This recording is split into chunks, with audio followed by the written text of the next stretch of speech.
Le CIMOP, syndicat des machines et technologies de production, a développé un programme pour aider les petites et moyennes entreprises à se lancer dans la robotique.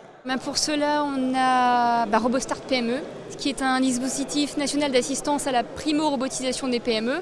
Donc tout simplement, elle vise à aider 250 PME, donc 250 possibilités d'être accompagnées dans l'introduction de son premier robot industriel. Donc on s'adresse aux PME et aux PME qui sont primo-accédantes à la robotique industrielle. Et donc, RoboStart PME met à disposition un consultant expert afin d'aider le chef d'entreprise de la PME à construire son projet de primo-robotisation. Et, cerise sur le gâteau également, RoboStart PME permet de subventionner à hauteur de 10% le projet robotique de primo-robotisation. Donc accompagnement et financement. Un programme sélectif. RoboStart PME, vous l'avez compris, il y a des critères d'éligibilité. Parmi ceux-ci, il y a le critère PME. Là, on s'adresse strictement exclusivement aux PME, les critères européens. Après, les prêts robotiques également sont dédiés aux PME.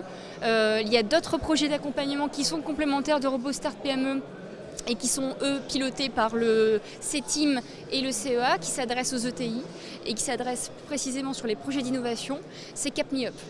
Donc, il existe différentes typologies de dispositifs et qui, selon qu'on souhaite intégrer son premier robot RoboStart PME ou innover en robotique sans le critère PME, et c'est CapMeUp, bien effectivement une palette d'outils, en plus des outils de financement mis à disposition par l'État. L'État a aussi mis en place différents plans d'action pour réussir à moderniser l'industrie française. Il faut le savoir, c'est que le plan France Robot Initiative est sorti en mars 2013. Plus globalement, à l'heure actuelle, on est dans l'ère de la nouvelle France industrielle avec les 34 plans. On est dans une ère de modernisation des outils industriels et de notre économie. Effectivement, le terreau d'installation de matériel robotique est très favorable. Il y a des actions collectives comme RoboStart PME, mais il y a également d'autres outils que l'État a mis en place. C'est la loi d'amortissement accéléré en 24 mois sur les robots industriels, mais il y a également ce que la BPI vient de sortir en ses débuts, cette rentrée scolaire septembre 2014, c'est les prêts robotiques. Donc différents outils, on a des actions collectives nationales, accompagnement, financement, d'autres outils de financement qui finalement donnent naissance à un terreau qui est favorable et qui permet finalement à tout type d'entreprise, en tout cas les PME, ce sont nos cibles actuelles, de se doter d'un robot industriel. Des programmes qui sont mis en place pour favoriser l'investissement robotique. La robotique maintenant, c'est accessible aux PME, c'est le message qu'on essaie de faire passer. Les équipements sont standards, on n'est pas comme de la machine spéciale.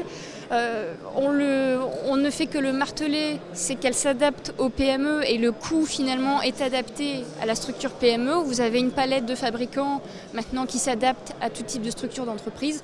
Donc il ne faut pas que la frein soit essentiellement financière. Et en tout cas, c'est ce qu'on tend à démontrer via RoboStart PME.